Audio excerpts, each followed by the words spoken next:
Meğer bu anlattıklarımızı bilmek çok kıymetliymiş. Ne zaman öğrendik? 2-3 gün evvel. ATV'de bir yarışma programı var. Kim milyoner olmak ister? Bu yarışma programında bir beyefendi katıldı ve soruları bildi. Son 2 soru kaldı. Yani son soruyu da bildi mi 1 milyon lira. Eski parayla 1 trilyon lira kazanacak biliyorsunuz. Soru neydi?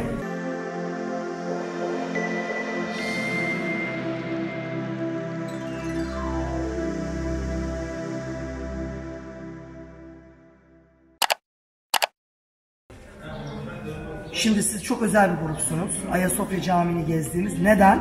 Çünkü ben Ayasofya Camii turu yıllardır, müzeyken de yıllardır yapıyorum.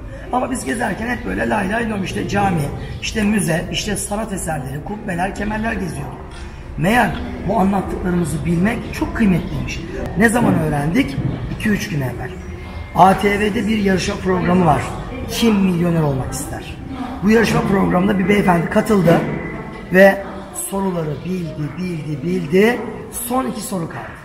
Yani son soruyu da bildi mi 1 milyon lira. Eski parayla 1 trilyon lira kazanacak biliyorsunuz. Soru neydi? Hemen soruyu size soruyorum.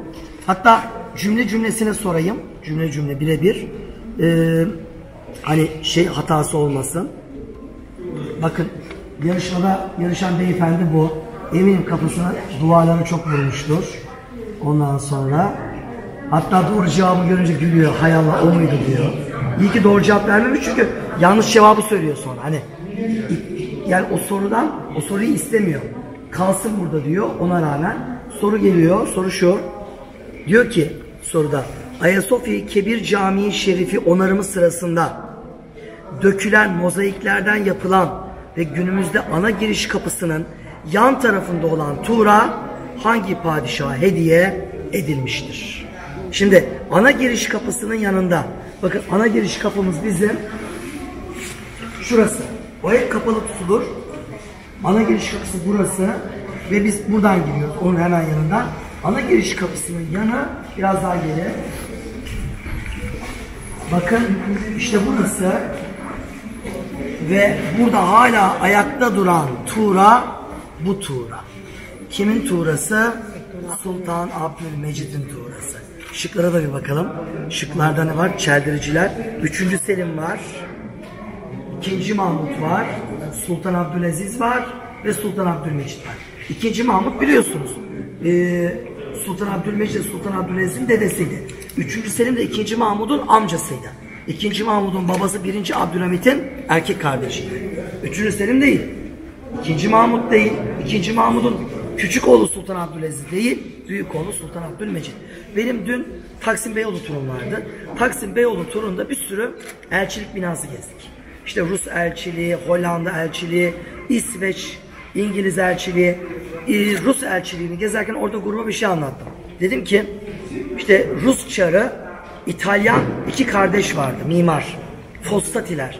Bunları St. Petersburg'a çağırdı. Orada onlara 1-2 saray yaptırdı. Çok hoşuna gitti onların mahareti. Sonra İstanbul'a gönderdi. İstanbul'da Narmanlı Hanı yaptırdı.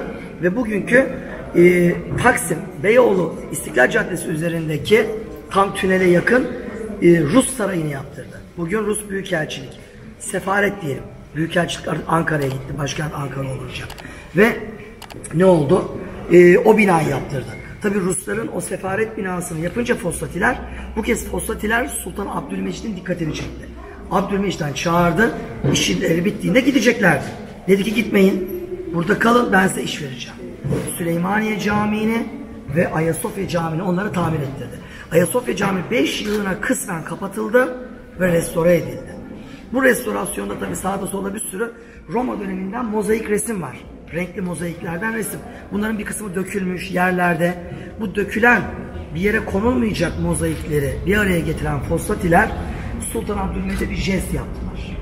Ve onun adıyla bakın gördüğünüz bütün sarılar Roma döneminden kalma orijinal altın yaldız. O yeşiller de aynı şekilde yeşil taş ve kenarında da siyahtan bakın bazalttan bir çerçeve var, muhteşem. Yani öyle ilginç ki bu yazı ne zaman yazıldı? 1855 yılında. Taşlar, yani 1855'ten günümüze 150 yıl. 150 yıllık bir yazı bu. Halbuki taşların kendisi en az 2000 yaşında. en az. Orada duruyor, çok enteresan. Sultan Abdülmecid adına orada duruyordu. Ve tabi sonra 1930 tamiri alındı. Osmanlı'da camiye ait birçok şey depolara kaldırıldı, gitti.